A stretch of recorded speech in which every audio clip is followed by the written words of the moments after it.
Jangan kasih kendor. Halo, apa kabar semuanya teman-teman? Semoga kita semua dalam keadaan sehat walafiat. Amin ya robbal alamin. Selamat datang di kanal Bersatu Kita Teguh, kanal yang berbicara pernak-pernik dan informasi tentang negara dan warganet Malaysia yang seringkali ajaib itu. Semoga informasi tersebut bermanfaat untuk warganet Indonesia.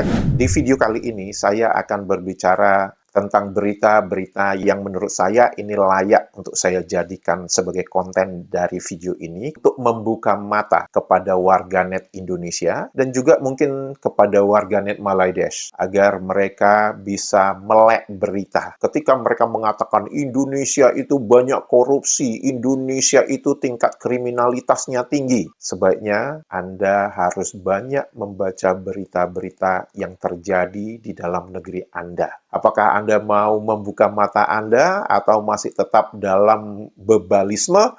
Ya, itu urusan Anda, bukan urusan saya. Pernyataan dari Ketua Polisi Provinsi Kelantan. Indeks tingkat kejahatan di Kelantan itu naik 15% pada tahun 2024. Kenaikan yang sangat kelihatan itu adalah untuk kasus pemerkosaan dan kasus pencurian. Dari total 2.296 kasus yang dilaporkan dari bulan Januari sampai dari Desember 2024, itu jumlah kasusnya meningkat dari sebelumnya 1.994. Jadi terdapat kenaikan kasus sebanyak 302 kasus. Kejahatan dalam bentuk kekerasan naik 8,5%. Dan menurut Ketua Polisi Negeri Kelantan ini, yang membuat mereka khawatir itu adalah kenaikan yang sangat tajam untuk kasus ruda paksa, yaitu sebesar 20,7%. Dari 130 kasus di tahun 2023, menjadi 157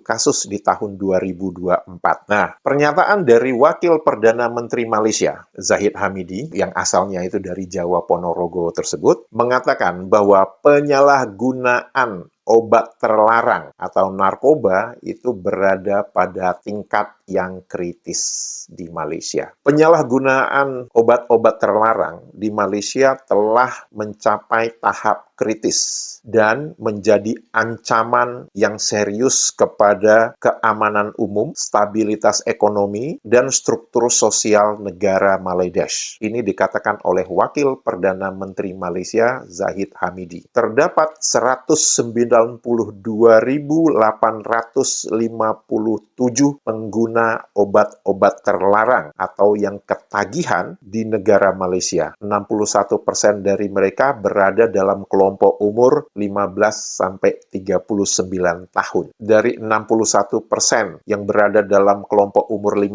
sampai 39 tahun itu, 96%-nya itu laki-laki. Dan biasanya disebabkan oleh pengaruh dari teman-temannya dan disebabkan rasa keingintahuan. Yang menarik lagi teman-teman, Wakil Perdana Menteri Malaysia ini mengatakan bahwa penggunaan obat terlarang yang paling tinggi itu sebanyak 1.130 pengguna per 100.000 populasi itu berada di negeri Kelantan. Kemudian diikuti oleh Terengganu 974, Perlis 965, dan Kedah 898. Dan yang menarik lagi teman-teman, bahwa negeri-negeri yang saya sebutkan tadi, yaitu Kelantan, Terengganu, Kedah, Perlis, itu adalah negeri-negeri yang secara partai politik itu dikuasai oleh partai politik yang berafiliasi kepada agama tertentu, yaitu Islam. Namun yang menarik adalah ternyata jumlah kasus pemerkosaan dan jumlah kasus penyalahgunaan obat terlarang justru tinggi di negeri-negeri tersebut. Dan tentu saja ini menjadi sesuatu yang serius ya kepada keamanan nasional, struktur sosial, ekonomi negara tersebut. Berita berikutnya,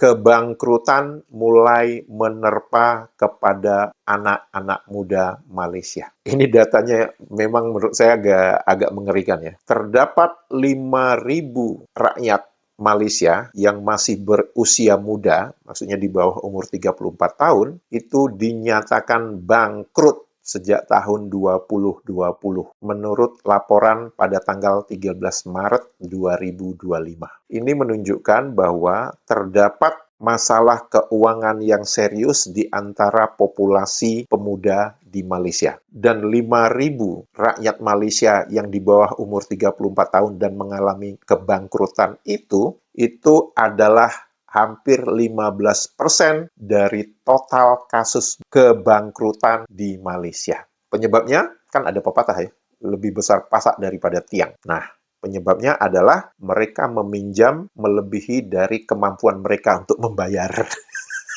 Pertanyaannya, kok bisa? Kan katanya kalau kalian meminjam itu kan harus dicek semua keadaan keuangan kalian. Kalian mampu untuk membayar atau enggak. Kan gitu ya. Dituliskan lagi bahwa banyak anak-anak muda ini itu tidak melek tentang keadaan keuangan. Dan ditambah lagi dengan ada yang namanya skema buy now, pay later. Bayarnya belakangan. Jadi kayak cicilan gitu. Nah, permasalahannya mereka melakukan cicilan, tapi sebenarnya kemampuan keuangan mereka justru tidak mampu untuk membayar cicilan. Ya udah, bangkrut.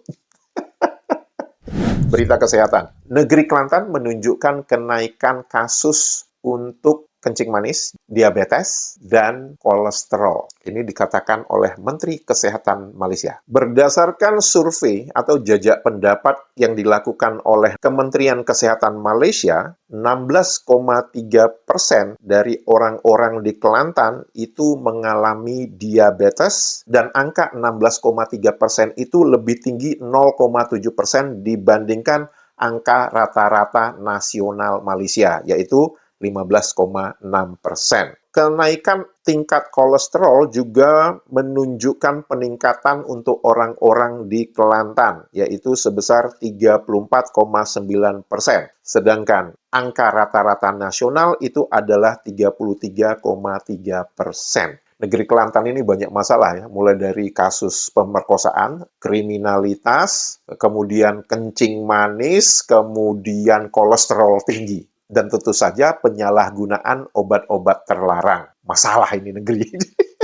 Nah, kalau kita melihat ya teman-teman data-data yang dikemukakan oleh Kementerian Kesehatan, oleh Kepolisian Malaysia, itu kan sebenarnya angka-angka yang seharusnya itu logikanya rakyat Malaysia itu menyadari itu semua. Tapi ternyata kan enggak. Mereka bangga mempertontonkan bahwa tingkat obesitas mereka tinggi. Dan kalau kita sudah bicara obesitas, ya udah itu hubungannya nanti ya kencing manis, kolesterol tinggi, terus nanti ada penyalahgunaan obat terlarang. Jadi kepada warga Malaidesh yang koar-koar, yang mengatakan bahwa kalian urus aja permasalahan yang ada di negara kalian. Pertanyaan saya, kalian sudah membaca belum berita tentang negara kalian sendiri? Kalau saya berbicara, saya memberikan data, saya tidak bicara kosong. Namun permasalahannya dengan kalian lebih suka dibuai dengan angan-angan. Kalian suka dibuai dengan angan-angan bahwa kalian itu baik semuanya, kalian itu tidak ada masalah, yang ada masalah tuh Indonesia.